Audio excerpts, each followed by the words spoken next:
Alright guys, welcome back to VALORANT News. Absolute chaos in Champions Paris. Loads of reaction to the crazy series that we had yesterday, especially PaperX versus G2, what could well have been the grand finals of the tournament, and arguably the best series of the year. But it turned out this was a first round game, and there was still a long way to go for these teams, in addition to further roster drama on the day, especially what Loud are cooking up next season. Very much enjoyed your thoughts in the comments. Hit the like button if you enjoy. Subscribe if you're new as always. I'd greatly appreciate it. First of all, I wanted to mention this. So in the group stages of VALORANT Champions, Omen was the most picked agent. Now, there will be questions on what's to do with the meta after this tournament, whether anything needs to change. We know that Waylay, after the recent changes, went from approximately like a 2% pick rate in the final parts of Stage 2 to near enough a 25% pick rate Waylay had during the playoffs or during the World Championship so far, which is pretty interesting, the changes that I think the players are realizing that there is some value to Waylay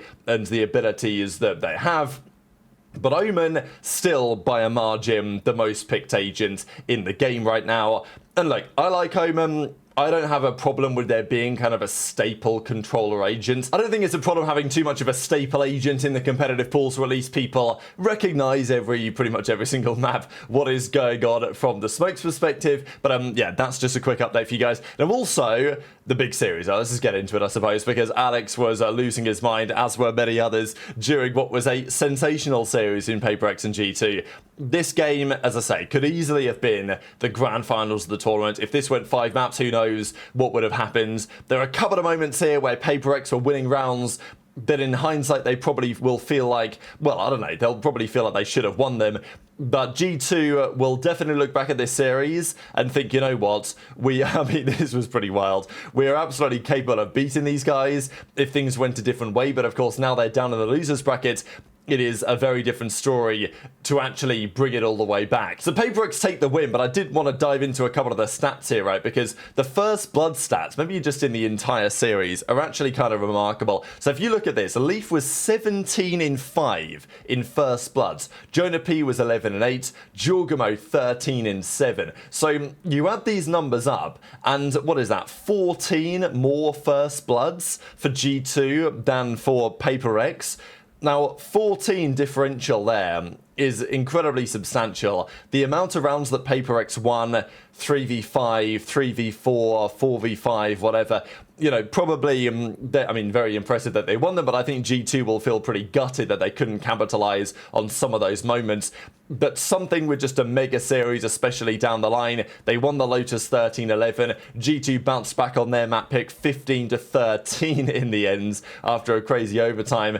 And then the Ascent, G2 had a massive start, 8-4 up on the attacking side of Ascent, no less. Leaf had 30 kills on the Chamber.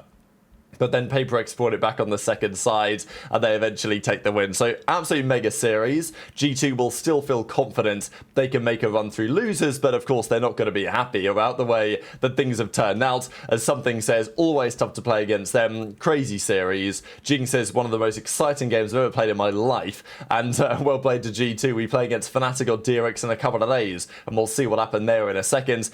Couple of reactions here wanted to share from Mini, talking about how PaperX play compared to the other teams that he's worked with before. This is an interesting storyline, right? Because PaperX Mini, now he's been working with Fnatic before, now he's putting some of his time into help PaperX, and yeah, as he kind of says a couple of things on the state of PaperX that he's found themselves in since coming to Paris, but also the rivalry against his former team, right? Because in the next rounds, they are going to play against Fnatic based on the result we're about to see. Hey, thanks guys. For GG's massive win today too. That I was having a heart attack almost the whole time.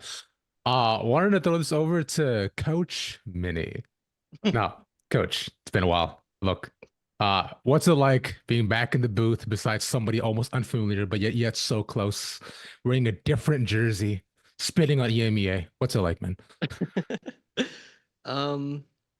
It's very similar. The team plays very differently and communicates a bit differently, but it's like being home, you know what I mean? And it's very nice that I think the boys and Alex and the team have welcomed me in.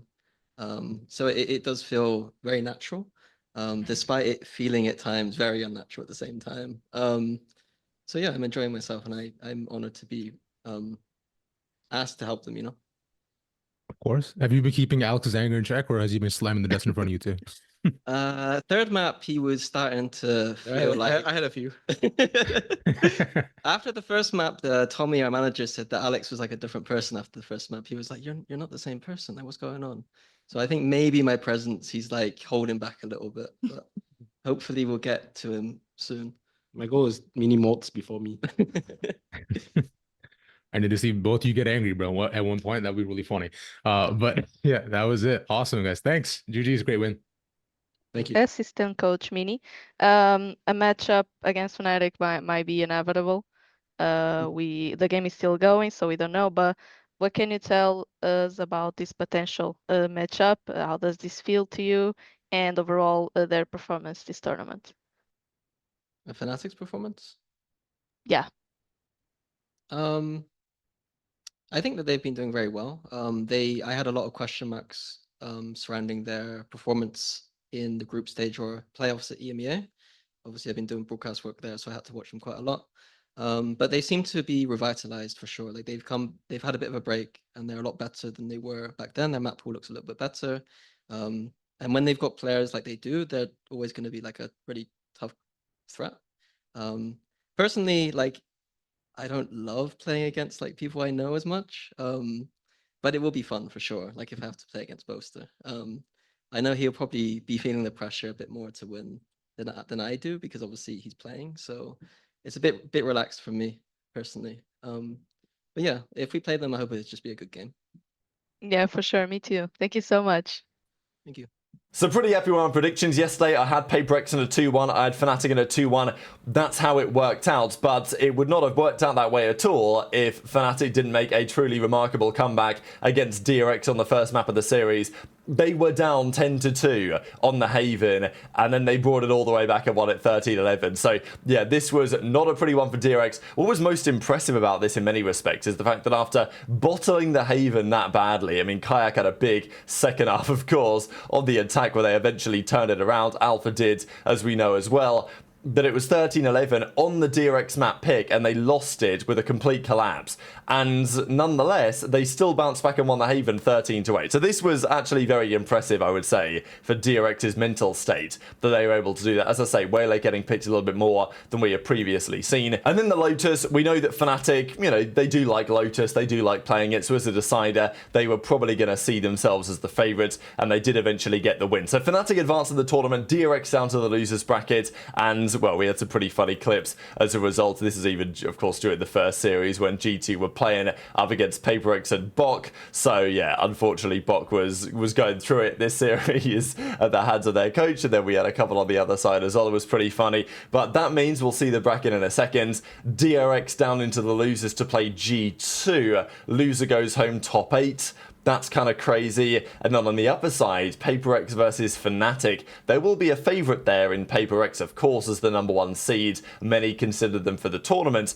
But still, that is a great semi-final again on paper. We are getting treated, I think, so far in this Champions with some of the results and the matches that we have seen. Now, Crew, Kesnick confirms he's in talks with Crew, free to explore offers for the 2026 season. Contract ends at the end of the year. Main focus is duelist, so he's looking for, you know, return to somewhere or another. But speaking of that region, really, let's discuss a little bit about Loud, what they're going to be cooking up, because over the last few days, we have seen that apparently they are looking to turn things around quite dramatically.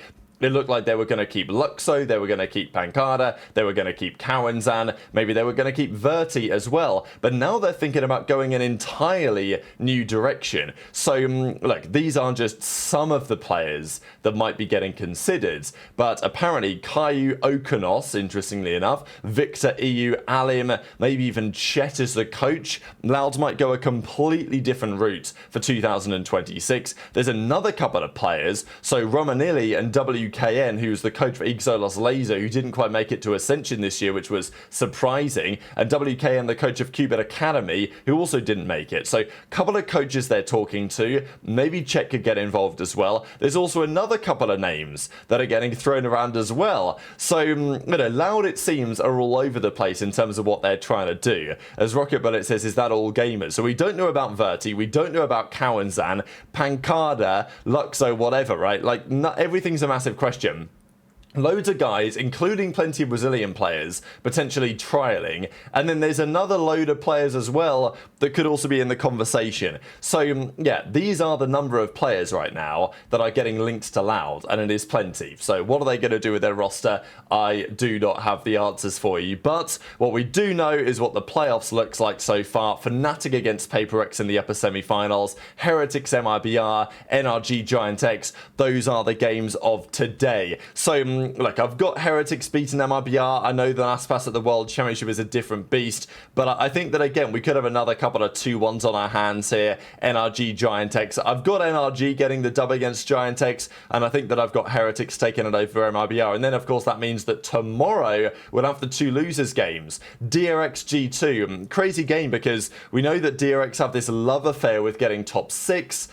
But this tournament, it just might be a different story, right? Because G2 are coming in here. They looked incredibly good against PaperX. They just fell short, like, so marginally. And I think that G2 have a great chance to make it all the way through. But as we know, Fnatic are also no slouches either. And therefore, DRX's result was also kind of impressive. So, yeah, Champs has been spectacular in terms of the playoffs so far. Excited when we get to the real big stadium for the final few matches of this tournament. But very much enjoyed your thoughts on all of this stuff in the comments. Hit the like button if you enjoyed, subscribe if you're new, take care, and I'll see you next time.